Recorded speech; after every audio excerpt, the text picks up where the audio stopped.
Right. Well, and with that, I want to bring up the example of why student journalism right now is having its moment, and that's Northwestern football and Right. Northwestern That's athletics. a great example. And their student newspaper last week, you know, reported what no one else had reported, what was really going on in the football program. And that report came out after the coach had been suspended, and then their report resulted in the coach getting fired. Amazing. And the love that program got on social media from professional journalists for their reporting was stellar.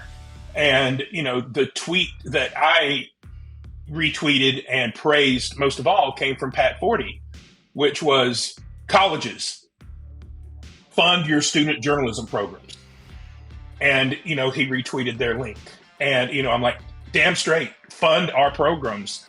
When we report this kind of news, colleges tend to cut our money because they don't want that negative publicity. Right. And here you have professional journalists saying they're doing the best journalism we've seen. You should be funding this on a daily basis, because while it may give your college a black eye in this area, it's giving your college a very positive eye in this area. Yep. Because the professional media are sitting up and taking notice of what your students are doing. Yep. Right. Well said. Welcome to the News Nirvana podcast. I'm your host, Nick Parker. The News Nirvana podcast features conversations with media professionals from across the country, highlighting our ever-evolving business models and showcasing the strong and effective journalism produced each and every day. This podcast is made possible to you by the generosity of Blocks Digital. Blocks Digital empowers content producers to connect with their worldwide audiences at scale and continuously transform to achieve their business goals. Contact Blocks Digital today to learn more about how they can help you thrive, and you can connect with them at blocksdigital.com. Hello, and welcome back to the News Nirvana podcast. I'm your host, Nick Parker. Today, we are jumping back into the world of student journalism, which is, I like that we get to do this every once in a while because we'll talk about training the next generation of this great industry. And I love my guest this week. It's an old buddy of mine, Matt Bird-Meyer. We were reporters together long ago. And then also with us is Stephen Chappell, the advisor at Northwest Missouri State University, one of my rivals back when I was in college. But we'll be nice to him now because he's running an awesome program. And actually, I love the idea of a business class. And this has been a topic on this podcast several times, of especially those that come up on the editorial side. The knowledge of the business of news is just not there. It was never taught to us. And there are a lot of people, Matt, you talked about news deserts happening. So people start up their own newspapers. I started up my own. We've had other guests on, the East Sider in Los Angeles that his job at the LA Times went away, and now he's covering neighborhoods. And you have to learn the business side. So is this something that class is kind of prepping for, so that the people actually know a little bit about how the business is run? There is a component of that in that course, teaching students, the financial aspects, what, profit margin, what do you have to do to make a profit in this industry? And depending upon what you're going to produce, you're not going to find anyone today going out and starting up a print newspaper. The costs are just too prohibitive. For one thing, you may not be able to find anyone to print it. And you certainly can't afford to buy your own press. So most everything today is going to be digital and delivered online in probably multiple formats rather than just one. And while that limits your expenses, it also increases the necessary skill set. And it also means that you're going to have to know how to negotiate costs and expenses across different platforms and with different types of vendors. You've got to know how much to charge for your advertising to make enough money to pay for all these platforms you're going to be distributed upon, right, as well as to pay your employees if you're not going to be doing it all by yourself. Right. So there's a whole lot you have to consider that a lot of people don't think about. Oh, have you ever heard of payroll taxes? Especially now that it's a gig.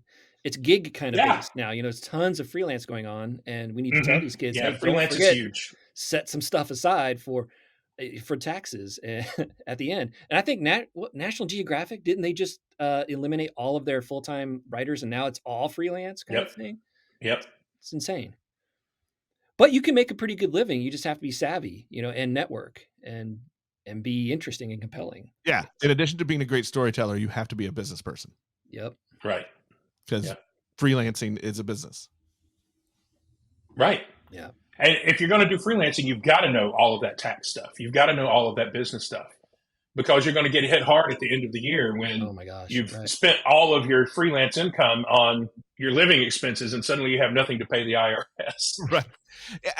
Does that lead to some interplay with the other parts of your school to bring in that knowledge from other teachers or other professors? Yes. How do you build that program that honestly probably didn't exist until a few years ago? Well, we sit down with faculty from other departments when we know we're going to need those, and we have a lot of cross class instruction that goes on. We have classes that our students have to take over in business, computer science, art, even in recreation science for the sports media majors, so that they're learning the business side, the bricks and mortar side of an industry that they ordinarily have historically not had to learn in our programs. I never took a business class as a copy editing major, not once. But now they have to take that.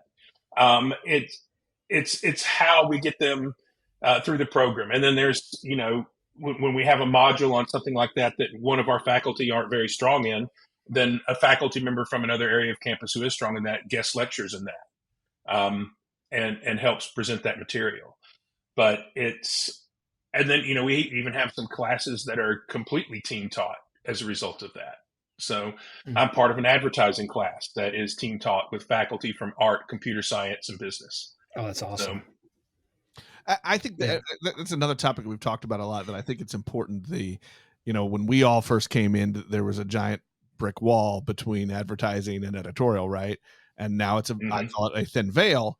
That's also kind of a good thing, though, I think, as we understand, and I say we as the editorial, that's where I came up as the editorial side, as understanding that interplay of the business side and the content side, that you have to know both and you have to package how they work together. But ethically, that it's still there, that the separation is still there, being fiercely independent and not beholden to an advertiser or even for nonprofits, those who are giving you, grant money or underwriting, stuff. And so what I see more in the nonprofits is this hardcore transparency. These are our donors. These are those who are benefactors, and they list them out and they publish that stuff. If they write a story about a topic and it's critical of one of their benefactors, they will be transparent about that. So and so. NPR does that all the time. So and so is an underwriter of blah blah blah. So I think it's still important to teach them that the ethics of the separation, but understanding that we also need to be sustainable.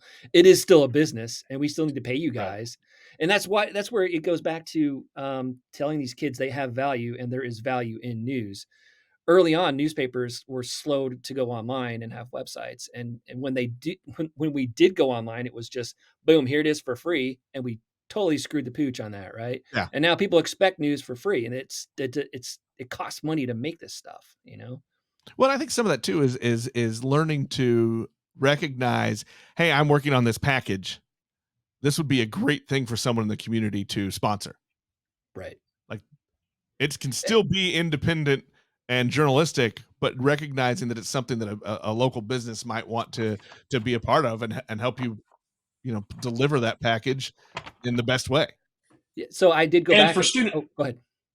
I was going to say, for student media outlets that still have a major print component like ours, our biggest bread and butter are the special advertising supplements that we produce throughout the year that the editorial side cooperates with advertising on to produce the content for. Our welcome back guide for students, a housing guide, a dining guide, a homecoming guide, fall sports, spring sports, those kinds of things that advertisers flock to because they kind of have a captive audience with that because of the distribution point. One of the nice things about being at Northwest is you're almost guaranteed every year you're going to be able to produce some kind of national championship special edition, and every business in Right. town wants to congratulate the team for winning the national championship, so you can make money off of that too. So Yeah. So Nick, I went back and I looked at your episode number 15 with the Richland source, Richland source, Yeah. and it was really heartening to hear. And I believe he was the publisher, right? Yes. Talk about how he works with his reporters on special projects. What do you guys need? What sort of resources do you need? And sort of like in his mind, compiling how much money he needs to make that happen. And then I think he's even transparent about like who should we avoid? What sort of you know, I don't know, organization should we avoid to not have that conflict of interest kind of present in this project. So it's really heartening to see there are publishers out there who are doing that, who are working with the news side, but not telling them, not steering the content, but what do you need to make this content happen? You know? Yeah, and I think that's the interplay I try to talk about when I was talking about how it's more of a veil now, because I think Mhm. you've got to have that. Those two parts have to work together, and you mentioned earlier, you and I had a fantastic publisher Oh my long gosh. ago that helped teach that. It was the first time a person let me into the business side and to see how that worked and how they affected each other. So we had a good education, but Yeah. not everybody's getting that. And I think this is, Stephen, I think this is a credit to the program that you're building there, that has that business and media class to learn. I want to switch gears a little bit, and I want to go back and talk about kind of more the editorial side of training journalists. Um, this is a thing that's becoming bigger and bigger. And Matt, I know it's something that you've looked into a lot, and that's solutions journalism. That's teaching our students to find a problem and not just tell the story, hey, here's a problem, but to Right. follow it all the way through for the community.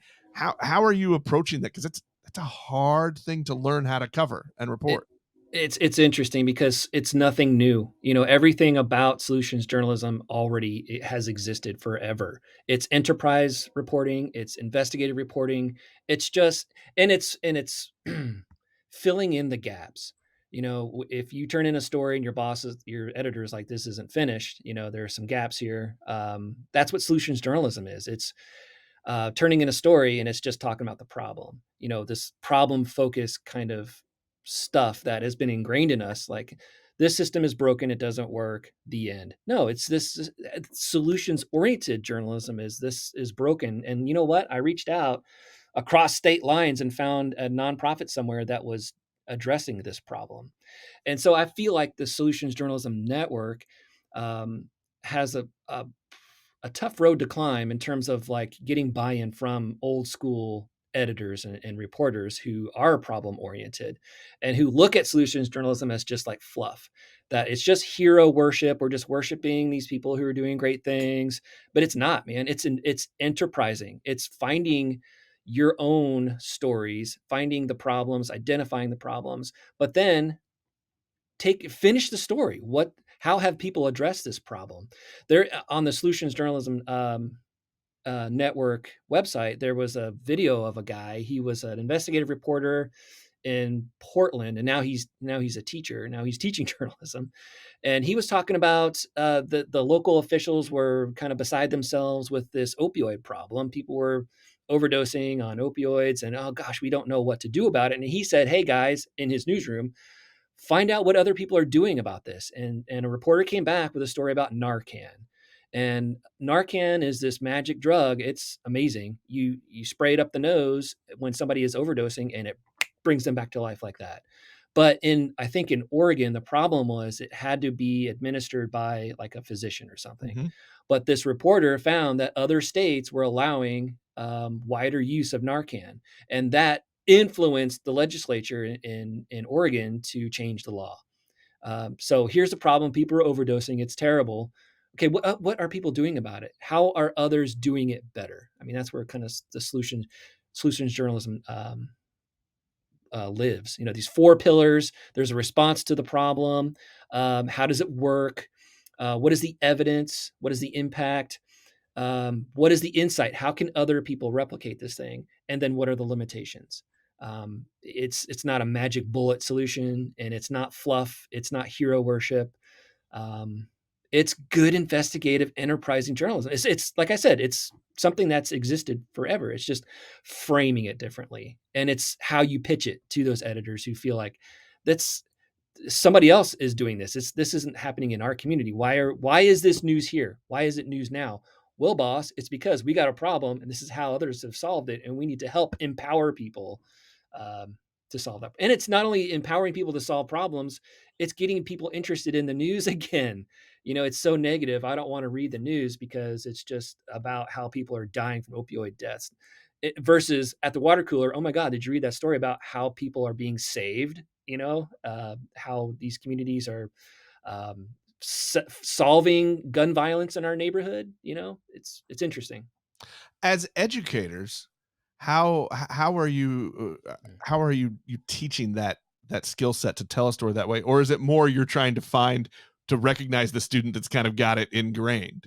Absolutely. This is me preaching more than practicing again, because I am so focused on the basics and the foundations and getting these kids into schools where we have articulation agreements with to transfer or go right into the industry. So for the longest time, I've taught in my intro to journalism class, what makes something newsworthy? What are those news values? Impact, proximity, timeliness, conflict, blah, blah, blah, and solutions. I've always had solutions on there. It's not people's stories don't just end when you hit the final terminal punctuation mark, or hit publish. Our lives continue. So how have these people been affected, and how have they solved problems? But thinking about it differently now that I've done training with Solutions Journalism Network folks, it's changing the pitch, and that's something I need to do better to encourage students because it's harder. It takes more work. It takes more effort to more reporting. How have other people done this? So I need to do better in encouraging these students to tweak the pitch a little bit. Give me the story in one sentence. Okay, give me the story in one sentence using the 4 pillars. Run through all 4 of those things, and now we've got a solution. But not every story has to be a solutions story. We still have to give people the negative stuff, but it's just like framing it differently. How can we expand our thoughts? How can we expand our reporting? And gosh, be more interesting. I'm gonna, if you'll allow a little bit of suck up here, Matt. I love hearing you talk about that, and I will say you are the first reporter I ever met who I watched actually pitch stories or say, "Hey, we need to explain what this is." And I'm going to use a total nerd example here. This was, I don't know, late '90s, early 2000s. Yeah. You were covering City Beat and development, and there was a whole debate, as happens at every city hall, about TIF, right? In Missouri, Mhm. that's the public finance, the incentives projects. Which puts And people to sleep. right, but But it's so important. you pitched to our editor, I want to do a 3-part series and explain what this is. People need to know what they're talking about and what the political vitriol is. Yep. And, at first came up sports guy. I rolled my eyes. I'm like, whatever. But it was a great little series, and it was really kind of my first into, we can educate the public, Right. and we can dig a Explanatory. little deeper. Yeah. And so that's my little suck up move for Matt. And now that he's the teacher.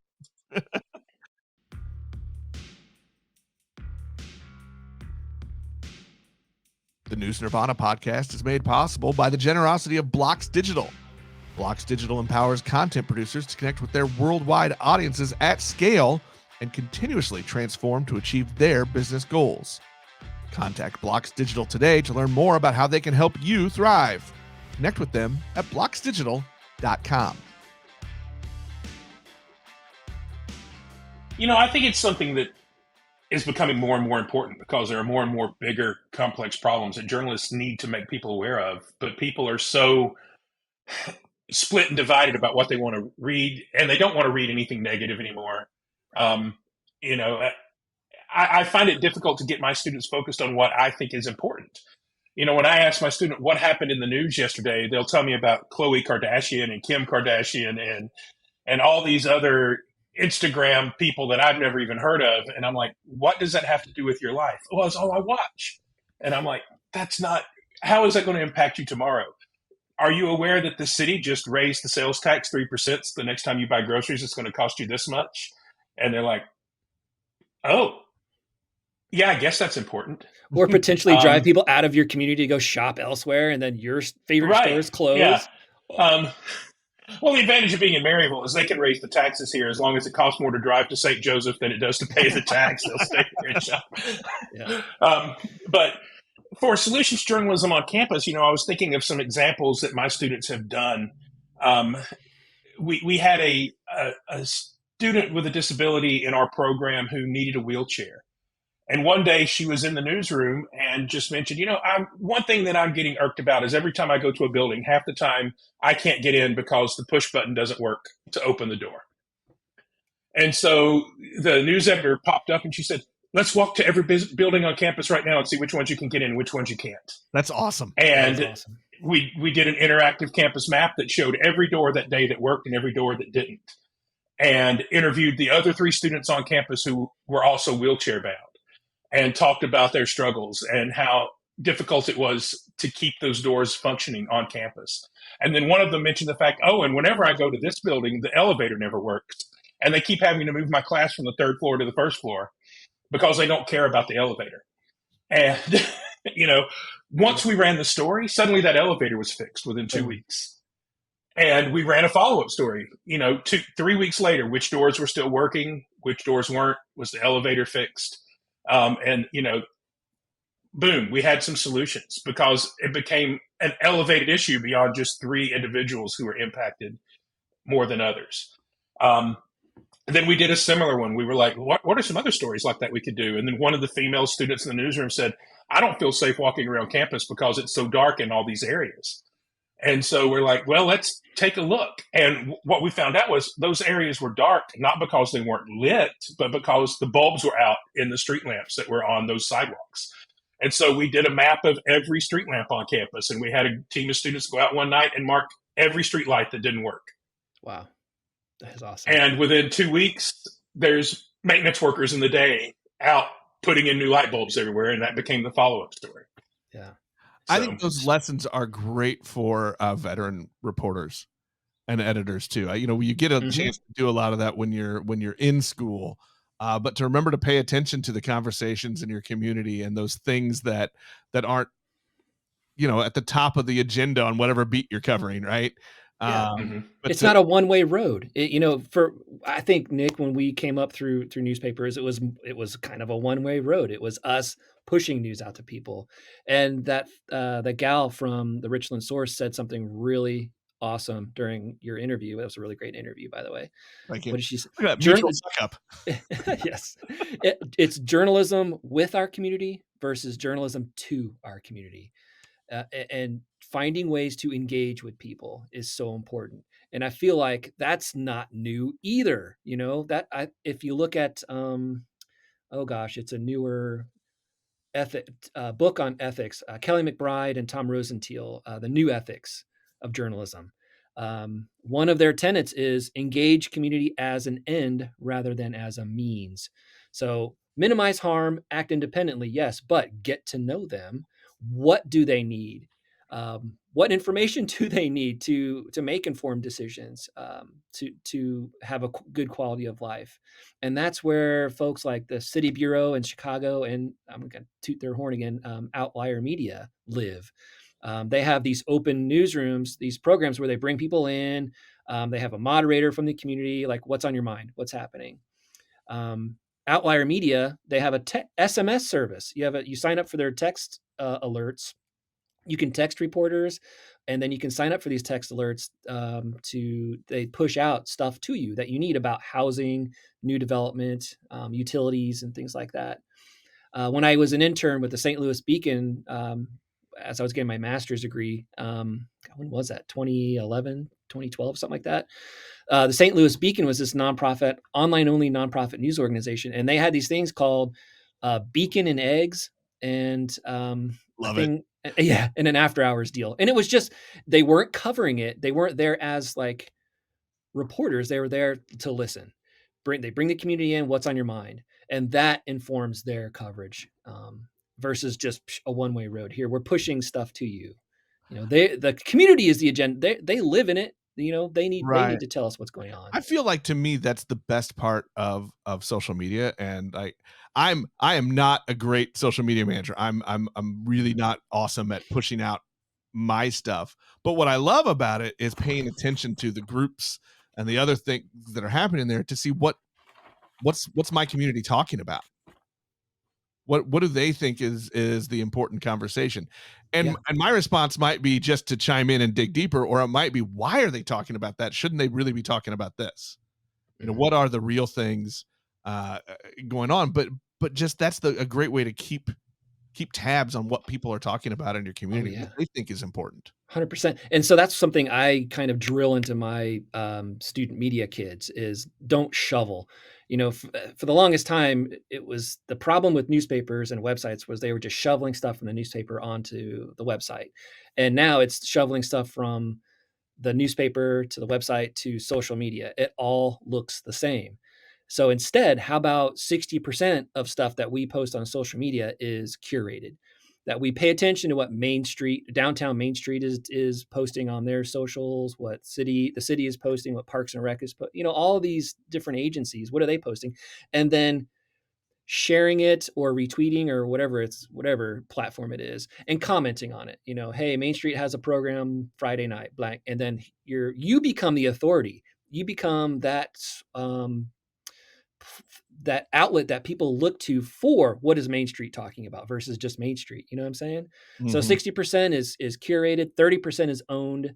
So you're not watering down your social. 30% of stuff that you've posted online, now you're sharing on. Talking about weekly here. 60% curated, 30% owned, and then 10% is the self-promotion, the call to action. You've earned their attention. You've earned the ability to say now, hey, can you guys, we have a special promotion going on, or advertise with us, or blah, blah, blah, so it's more parsed out than just like hitting you over the head with your own stuff constantly. But like you said, it's paying attention to what is coming across these feeds, and 60% of that you should be sharing. Steve, as we wrap up, I want to pay attention to our time here, because I have like 2 other topics I wanted to get to, but we won't keep people for a 3-hour show. How much, Stephen, how much are you teaching that it's, curation is a part of the job, right? Like, it's not just how do you package the individual story, it's how do you package everything. How big a percentage, percentages mean, you can't really say that, but how much of that education is there? Well, we have a class on that too, called Social Media Strategies, that focuses on that. But in the newsroom, all of our media outlets now have a social media manager whose job is to curate and work on that. Wow. 5 years ago, that was not a paid position in our newsroom. Today it is. We rotate on ours. Yeah. Yeah. So it's just become it has to be a focus, because every one of these students are going to have to do some kind of social media work when they go out and get their real world jobs.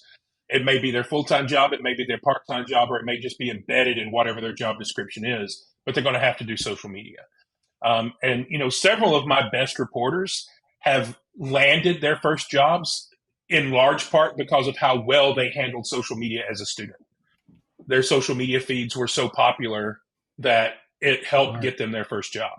Yeah, the importance of branding yourself is so different than that it used to be. Like, you have to create kind of this persona on the socials, and people will follow you, and that becomes huge for the news organization, because then that's bringing people to your outlet.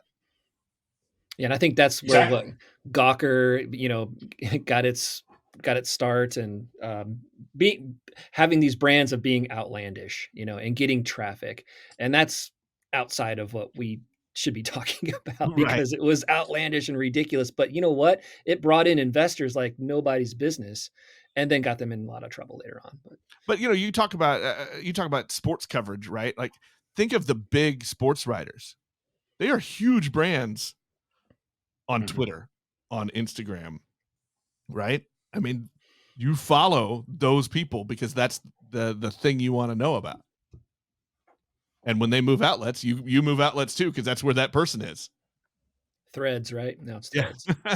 Now it's we'll see. We'll see. I joined up, but there's not a lot of activity yet. But again, I'm bad at Yeah. using. It just seems like I saw Instagram somebody slash yesterday Twitter. post, I'll straight up retweet a thread and rethread a tweet.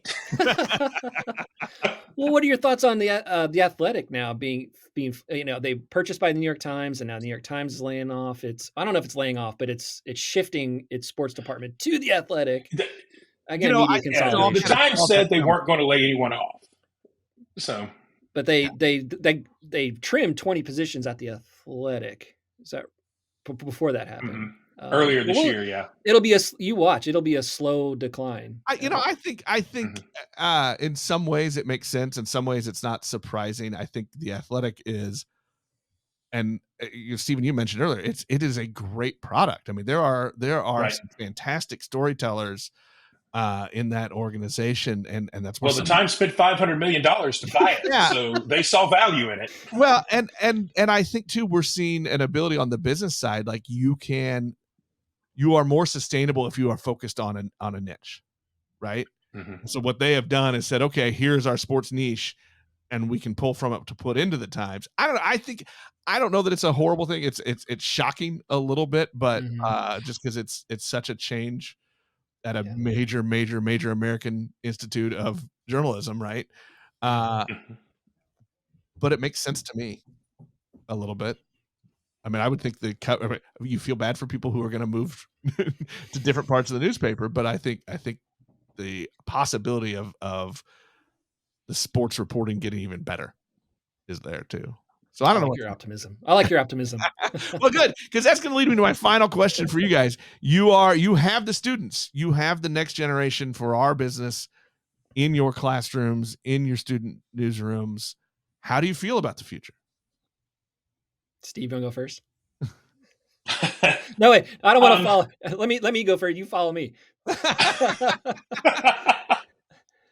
So the question: how do we feel about the future? Yeah, I'm optimistic. Like I said, when I see the lights come on with that accounting student sitting in my intro to mass media class, like, oh my gosh, this is something I'm interested in and I can do. I'm that person turning that light on, and I want to. That's why I'm doing this. So I feel like when they are interested, boy howdy, are they invested. Versus somebody just coming in to see what it's like, and then they bounce, and that makes me feel bad, But so we have a middle college program on our campus. It's a high school. It's a 5-year program.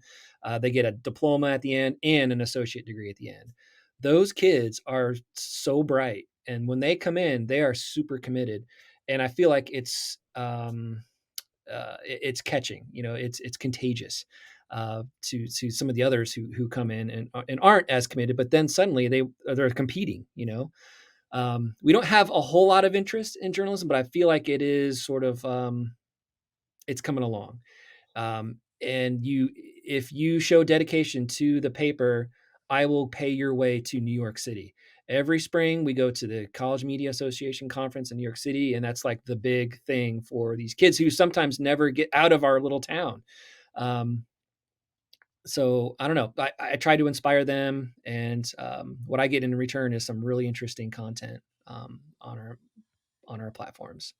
Awesome, Stephen. Oh yeah, I mean, my students are super optimistic about the future, or they wouldn't be doing the work they do.